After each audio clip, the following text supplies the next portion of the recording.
Hello again and welcome back to Inspecting History. I'm Julian Gower and today we are at Fort Osage Historic Site in Sibley, Missouri. This fort was built in 1808 and it was in operation until 1822. It had two main functions. The first was to protect the U.S.'s newly acquired land that it got in the Louisiana Purchase, and the second was to protect the factory trade house. That's where the U.S. government had befriended the Osage Indians and were trading with them. This was called the factory system, and we will talk about that when we actually get to the factory. Before we get into the fort, I wanted to share with you how the fort was originally laid out.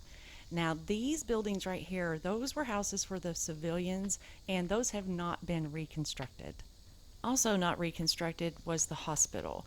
Now, the red buildings that you see on this map, those are the block houses, and there are 5 in total, and every one of those was reconstructed. They also reconstructed the officers' quarters and the soldiers' bunk houses. I don't know where to start. Look, you can see the river. All right, I think let's start this way.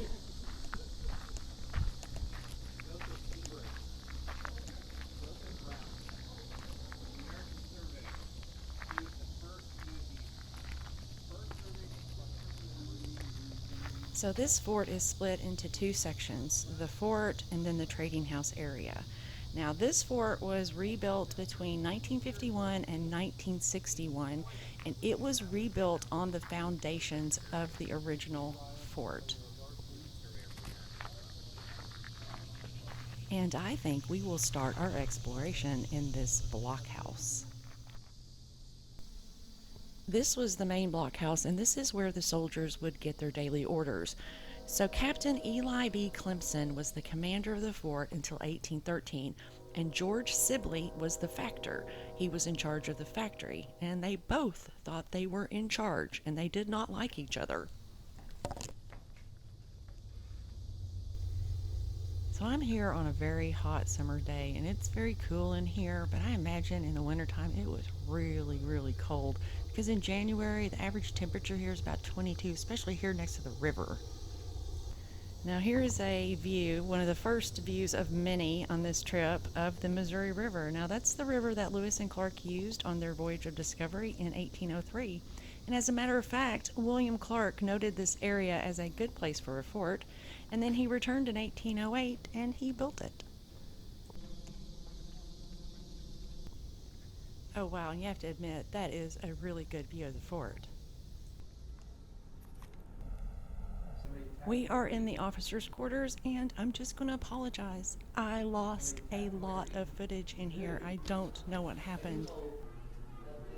There are 2 rooms on the main floor, and this hallway connects them. And this hallway looks really long, but it's really not. It's just my camera being hateful. But this is the dining hall of the officers' quarters. Now, they were treated like gentlemen. They were paid more, they got more rations, and they lived better. So in this house, they had a separate dining room. On the other side is a parlor that has rocking chairs and a writing desk. Upstairs, there were 2 bedrooms, and those were closed, so I didn't even get to go up there to see them.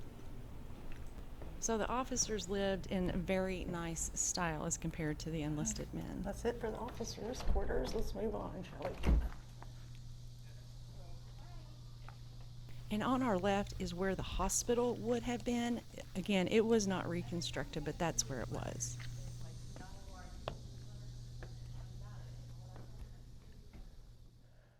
They're called block houses.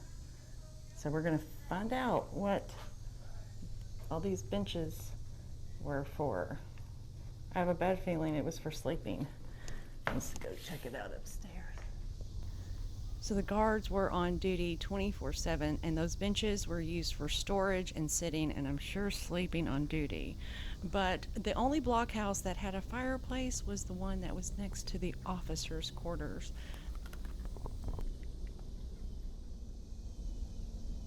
Off in the distance, you can see the garden because the soldiers had to have a garden to supplement their rations.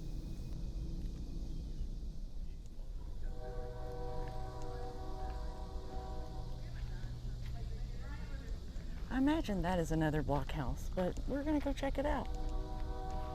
There are actually 5 blockhouses at this fort, and they honestly all look the same.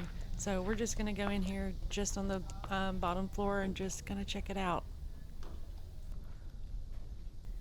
So Fort Osage was abandoned in 1813 due to the War of 1812, but it was reoccupied in 1815.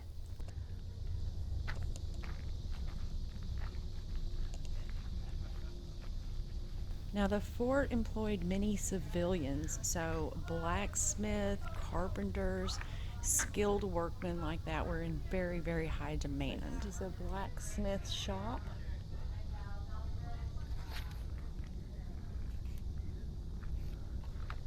And this is just a small row.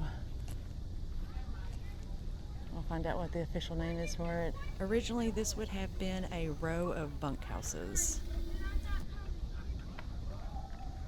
The blacksmith shop and the carpentry shop were outside of the fort in the trading post area.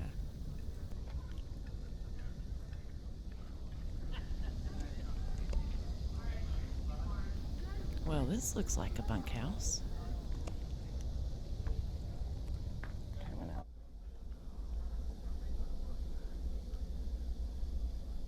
It's like 6 beds and a little table. Originally, there were 77 enlisted men and 4 officers, but after 1812, the enlisted men dropped to 50. But there were always 4 officers here.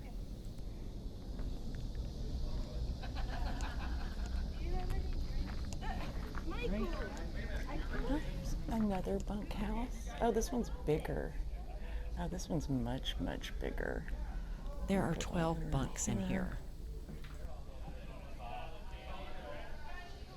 All the way down there. That's the bunk I'd want right there at the bottom, right next to the fire. The soldiers enlisted for 5 years and they received $5 a month.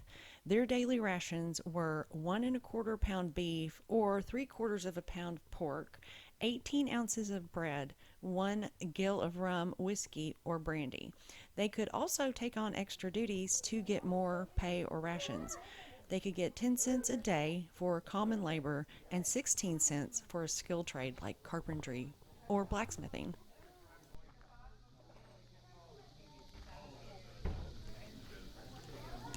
Okay, I think that is just another bunkhouse.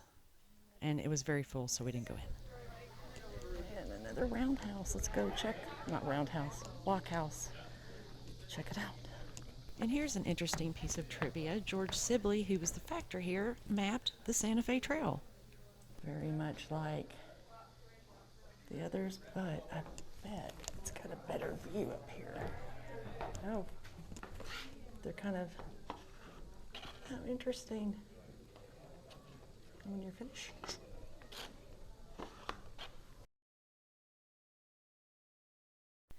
By 1822, the threat from Great Britain and Spain was no longer an issue, and the Native Americans had ceded most of their land to the U.S. A new trading post was established at Fort Scott, and Fort Osage was abandoned.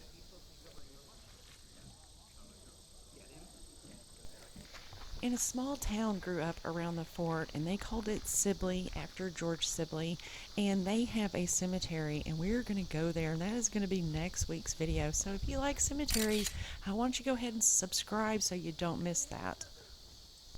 This building that's coming up in front of us was the interpreter's cabin. Right now it is just the restrooms. That's all it has in it, nothing else, but that is originally where it was. We are going to go past the trading house into the very last blockhouse. After the fort was abandoned, local settlers took the lumber and to use on their houses and their barns. Eventually, the factory building was all that remained, but it burned down and only the stone foundation remained. I'm interested to see the view from up here. Let's start over here. Yes, that is the river. But you can't see it because of all the vegetation. Oh, look at that. That's a good view of the fort. And that is the factory, the trading post, and we're headed there next. It's really cool. This is a really cool place. I'm glad I came here.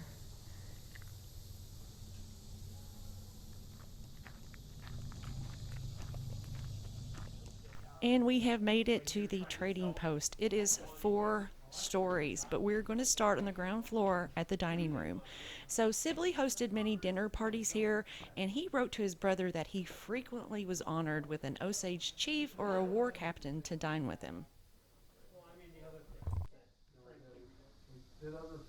Yeah, by 1822 that was the house. This may look like a hallway, but it isn't. It's called the day office. This is where all the transactions were recorded and the goods received from the Native Americans.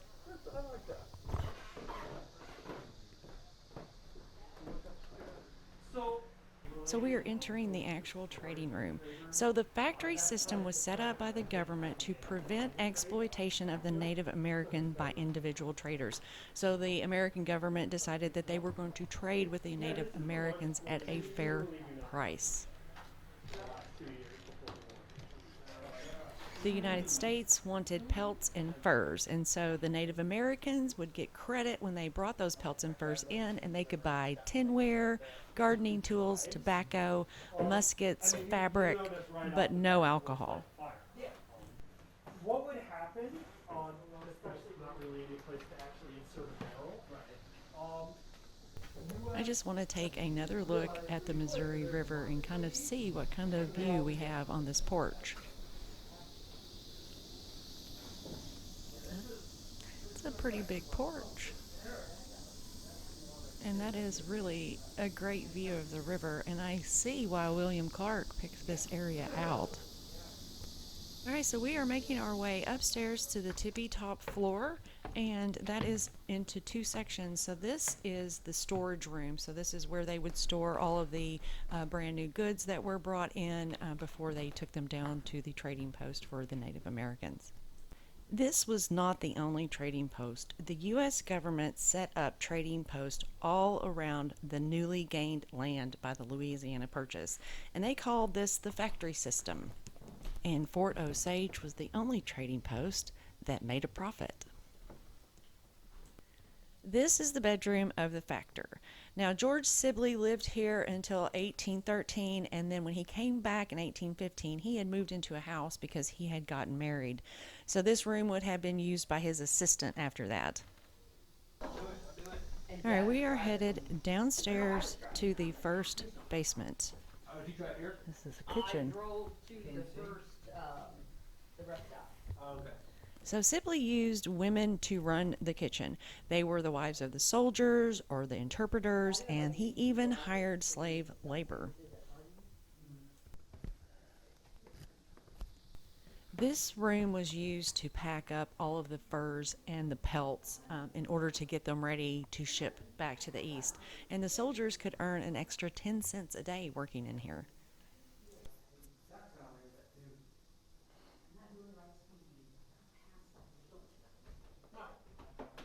Okay, we are going to head down to the sub basement.